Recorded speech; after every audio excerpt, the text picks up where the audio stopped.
क्या आप विश्वास करेंगे कि एक रानी ने अपने 800 पिछले जन्मों को एक साथ याद कर लिया। इस अध्याय में लीला देवी से पूछती हैं कि उसके मृत पति का जीव कहाँ है। देवी उसे समझाती हैं कि यह सब चेतना का खेल है। अचानक लीला को अपने सैकड़ों जन्म याद आने लगते हैं। विद्याधरी, भीलनी, लता और यहाँ तक कि एक मच्छर के रूप में भी।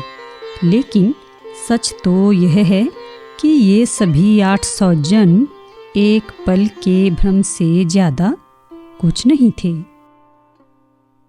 27वां सर्ग।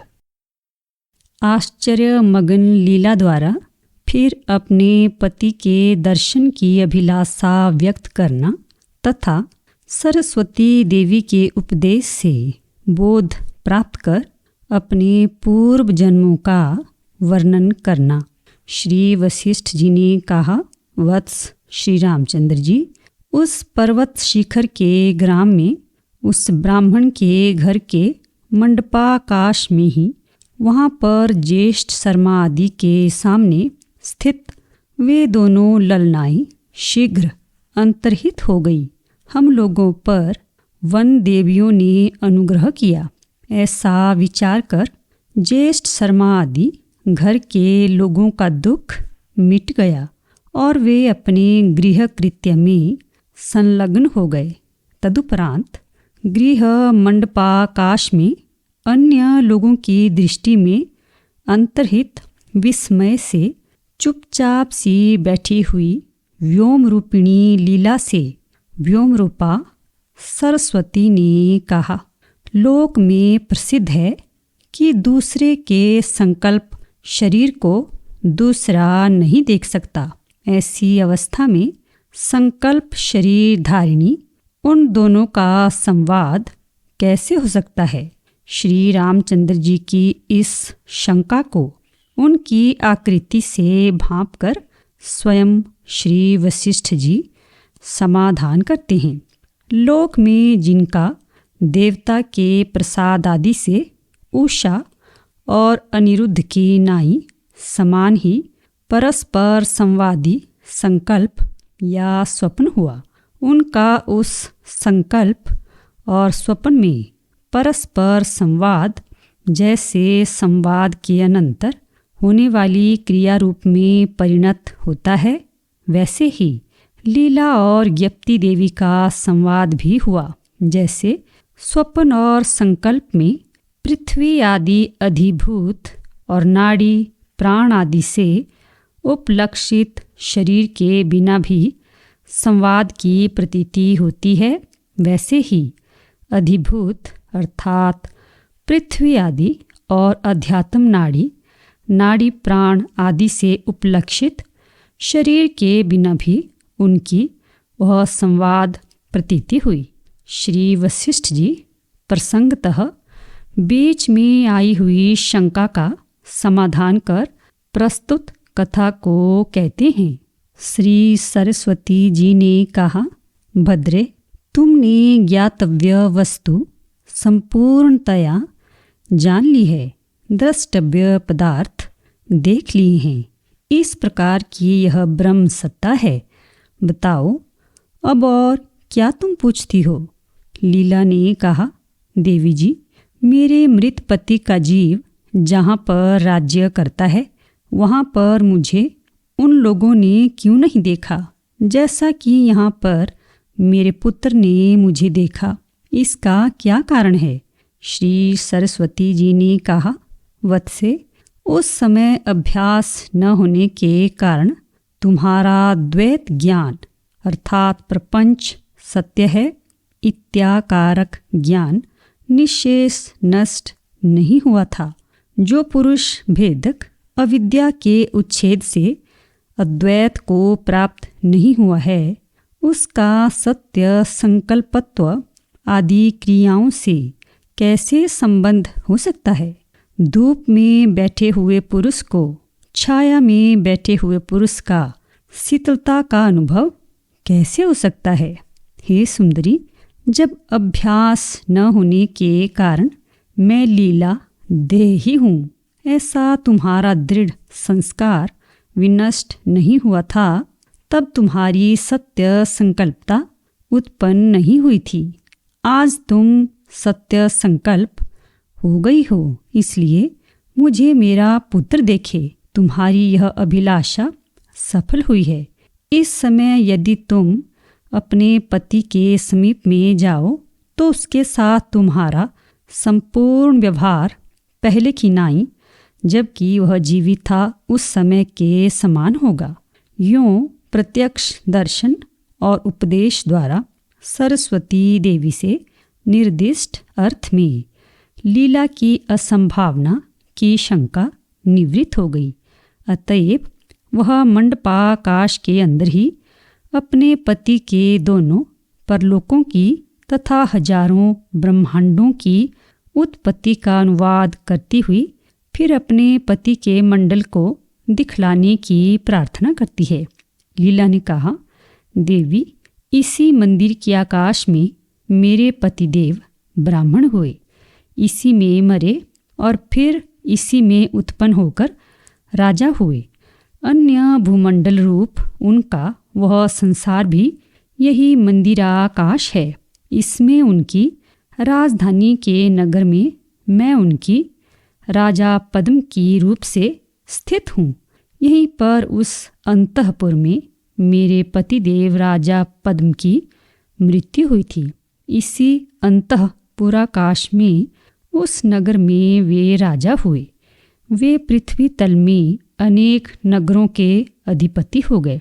पारमार्थिक ब्रह्म में कल्पित माइक चलन आदि विकार इस प्रकार से इस मंडपाकाश में ही व्यवस्थित है, जैसे दोने के अंदर सरसों की राशि रहती है, वैसे ही इसी गृहाकाश में संपूर्ण ब्रह्मांड भूमियाँ स्थित है, ऐसा मैं मानती हूँ।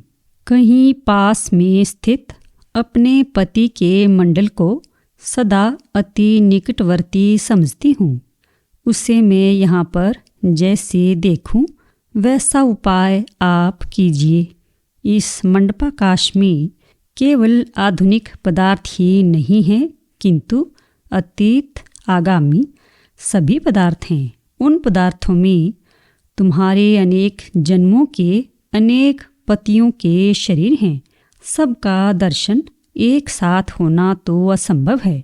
उनमें से तुम्हें कौन सा दिखलाऊं? इस अभिप्राय से देवी जी ने कहा, श्री देवी जी ने कहा, हे पुत्री, हे भूतल की अरुंधति, इस समय तुम्हारे 3 पति हुए अथवा सैकड़ों पति हुए।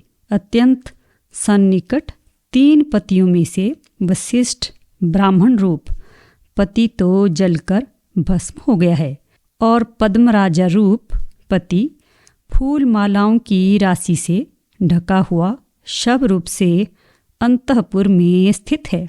इस संसार मंडप में तुम्हारा तीसरा पति वसुधाधिपति है। वह संसार रूपी महासागर में प्रविष्ट होकर भ्रम को प्राप्त हो गया है। भोग रूपी बड़ी बड़ी लहरों की कल्पनाओं द्वारा विक्षिप्त हो गया है। इसी कारण उसकी बुद्धि मलिन हो गई है। बुद्धि की मलिनता से बुद्धि के अंदर प्रतिबिंबित उसकी चित्तवृत्ति भी प्रायः शिथिल हो गई है। वह संसार रूपी सागर का कछुआ बन गया है। अनेकानेक कठिनतर राज कार्यों को करता हुआ भी वह इस संसार रूपी भ्रम में सोया पड़ा है। जड़ होने के कारण जागता नहीं है। मैं राजा हूँ, मैं भांति भांति के भोगों का भोगता हूँ, मैं सिद्ध हूँ, बलवान हूँ, सुखी हूँ। इस प्रकार की अज्ञान रूप बड़ी रस्सी से वेष्टित होकर अस्वतंत्रता को प्राप्त हो गया है। हे सुंदरी, कहो, तुम्हें उन तीनों में से जैसे आंधी सुगंध परंपरा को एक वन से दूसरे वन में ले जाती है, वैसे ही किस पति के समीप ले जाऊं? वत्से वह अन्य ही संसार है, अन्य ही ब्रह्मांड मंडप है, वहाँ अन्य ही विविध व्यवहार होते हैं। यद्यपि वे पूर्वोक्त संसार मंडल इस मंडपाकाश में अधिष्ठानभूत चिद दृष्टि से पास में ही स्थित हैं, तथापि सांसारिक दृष्टि से उनमें कोटि कोटि योजन दूरी का अंतर व्यवधान है। इन संसार मंडलों का पारमार्थिक स्वरूप तो मंडप के मध्य में स्थित केवल चिदाकाश ही है। यह तुम पुनः पुनः अनुभव करो। इन संसार मंडलों में एक नहीं कोटि कोटि मेरु और मंदर पर्वत स्थित हैं। जैसे झरोखे आदि से घर के अंदर गई हुई सूर्य किरणों में तरस रेणु स्फुरित होते हैं, वैसे ही महाचैतन्य के परमाणु में विभिन्न विविध सृष्टियाँ निर्बाध रूप से स्फुरित होती है। इस प्रकार पूर्व दर्शित ब्रह्मांड के समान ही वे ब्रह्मांड भी, यद्यपि बड़े बड़े द्वीप समुद्र भुवन आदि से विशाल ही हैं, तथापि चिद दृष्टि रूप तुला से उन्हें देखा जाए तो वे वट बीजों के बराबर भी नहीं होते हैं। जैसे आकाश में भ्रमवश वन किनाई विविध प्रकार के रत्नों का निर्मल प्रकाश प्रतीत होता है, वैसे ही वस्तुतः पृथ्वी आदि भेद से रहित ही चिति अविद्याजनित दृढ़ वासना से जगद्रूप प्रतीत होती है। भ्रांति से जगत की प्रतीति होने पर भी वस्तुभूत आत्मा में कभी भी कुछ भी नहीं हुआ, ऐसा कहती हैं। चित्त का ही भ्रमवश इस जगत आदि रूप से विकास होता है। अतः सृष्टि के आदि में ही पृथ्वी आदि कुछ नहीं हुआ, अतः उससे आत्मा में कभी कुछ भी ह्रास वृद्धि आदि विकार नहीं हुआ। जैसे तालाब में लहरें हो होकर पुनः होती हैं, वैसे ही विचित्र आकार वाले काल के अवयव दिन रात्रि आदि ब्रह्मांड एवं उनके अवयव भुवन आदि देश महाचिति में हो होकर पुनः होते हैं। लीला ने कहा, हे जगन्माता, जैसा आप कहती हैं यह बात ठीक वैसी है। मुझे इस समय स्मरण हुआ है कि यहाँ पर यह मेरा जन्म राजस है, तामस या सात्विक नहीं है।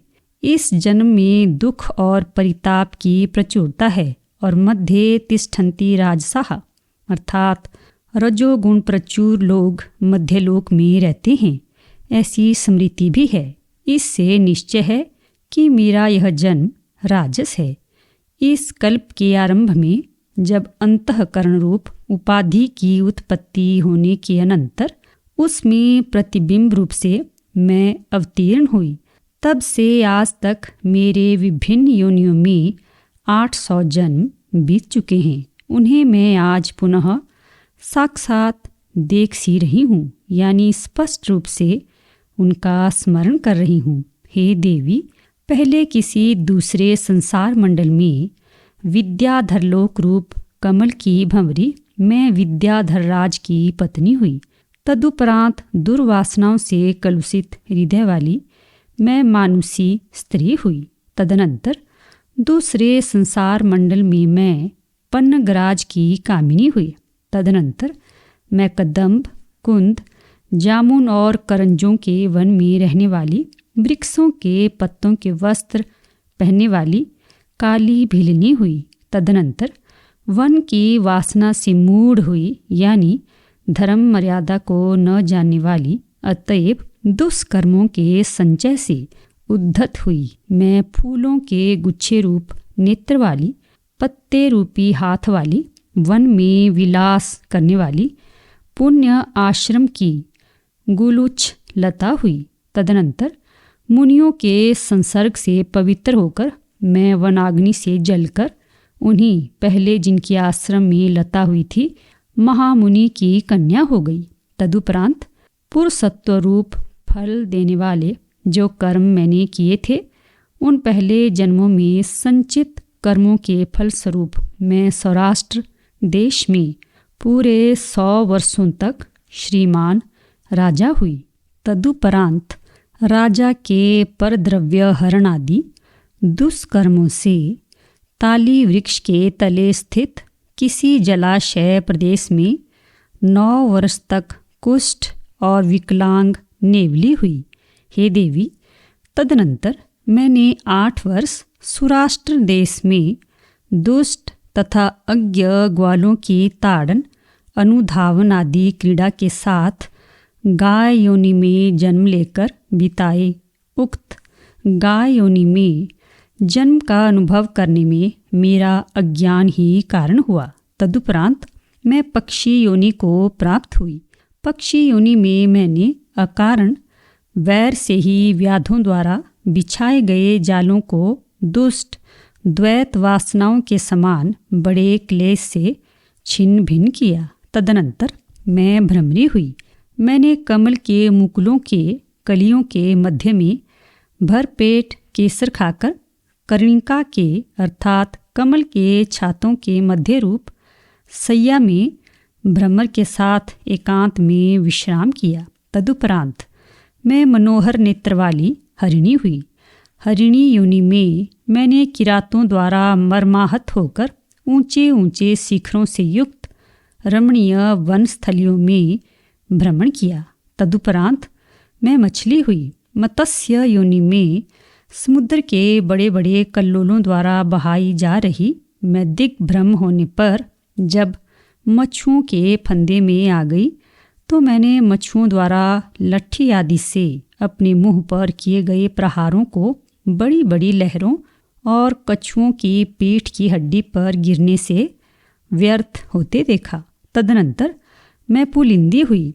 उक्त जन्म में चर्मणवती नदी के किनारे मधुर स्वर गायन कर रही मैं संभोग के पश्चात नारियलों के रस का आसव पीती थी। तदुपरांत मैं सारसी हुई। कमलिनी में प्रियमयुक्त भ्रमरी की नाई निश्चल रहती हुई मैंने संभोग काल के शीतकार से मधुर स्वर पूर्वक यथेच्छ काम चेष्टाओं से सारसराज अपने पति सारस को खूब प्रसन्न किया। तदनंतर चंचल वदन और चंचल नैनों वाली मैंने ताली और तमालों के निकुंजों में मदयुक्त कटाक्ष दर्शन से उत्पन्न कामोद्दीपन से पति का अवलोकन किया। तदुपरांत मैं अप्सरा हुई। स्वर्ग में भी मुझ अप्सरा रूपी कमलिनी ने भ्रमर रूपी देवताओं को स्वर्ण के द्रव रस के संघात के तुल्य मनोहर अंग रूपी पिंजरों से आलिंगन अधरपान आदि द्वारा खूब संतुष्ट किया। उसी अप्सरा के जन्म में मणि, स्वर्ण, माणिक्य, मोतियों से जड़ी भूमि वाले कल्प वृक्षों के वनों से पूर्ण मेरु पर्वत में युवकों के साथ रमण किया। तदनंतर समुद्र की बड़ी बड़ी तरंगों से आकुल जल प्राय प्रदेशों से युक्त फूलों के गुच्छों से शोभित लताओं से वेष्टित समुद्र के तटवर्ती वनों की गुफाओं में चिरकाल तक मैं कछुई रूप से रही। चंचल लहरियों से परिपूर्ण सरोवरों में मैंने अपने चंचल वस्त्र की नाई शुभ्र पक्षों की पंक्तियों पर कमल के भ्रम से बैठे हुए भ्रमरों के झूलने के साधन राजहंसनित्व का अनुभव किया। यानी मैं राजहंसिनी बनी। मेरे वस्त्र के समान शुभ्र चंचल परों पर कमल के भ्रम से बैठे हुए भ्रमरों ने झूला खेला। झूल रहे एक सेमर के पत्ते में चंचल हुए अनेक मच्छरों में से एक मच्छर वहां से गिर गया। फिर वहां न बैठ सकने के कारण वह बेचारा झूला खेलने से वंचित रहा। उसकी यह दयनीय अवस्था देखकर यद्यपि मैं हंसी थी, तथापि उस मच्छर की दयनीय दशा के संस्कार से ही मैं मरी। अतएव मच्छर बनकर दीनहीन दशा में मुझे रहना पड़ा, क्योंकि प्राणी जिस जिस भाव का स्मरण करते हुए प्राण त्याग करता है, उसकी वासना से वासित होकर वह उसी भाव को प्राप्त होता है। ऐसा भगवान का वचन है। तदुपरांत मैंने जल वेतस की लीला से यानी जल वेतस की योनि में बड़ी बड़ी लहरियों से व्याप्त पर्वतीय नदियों में चपल तरंगों के अग्रभाग के चुंबन द्वारा भ्रमण किया। स्थावर पर्यंत अधम योनियों में जन्म कहकर अब उत्तम जन्मों को भी कहती हैं। पहले मैंने गंधमादन पर्वत में स्थित मंदार वृक्षों के निकुंज में काम पीड़ित विद्याधर के कुमारों को अपने चरणों पर गिराया था। काम पीड़ित विद्याधर कुमारों ने मेरा अनेक प्रकार से अनुनय विनय किया था। वहाँ पर भी दुख प्रचुरता दर्शाती हैं। जैसे चांदनी चंद्रबिंब में लोटपोट लेती है, वैसे ही उक्त विद्याधर कुमारों के वियोग जनित दुख से पीड़ित होकर मैं कपूर के चूर्ण से भरपूर सैयाओं में चिरकाल तक लेटी रही। तराजू के पलड़े की नाई ऊर्ध्व गति अर्थात ऊपर उठना और अधोगति अर्थात नीचे गिरना से व्याकुल चित्त एवं संसार रूपी विशाल नदी की चंचल तरंग रूप मैंने वात हरिणी के अर्थात वात प्रेमी नामक एक प्रकार की हरिण जाति के दुर्वार गमन क्रम से भांति भांति के सैकड़ों दुखों से युक्त अनेक योनियों में भ्रमण किया।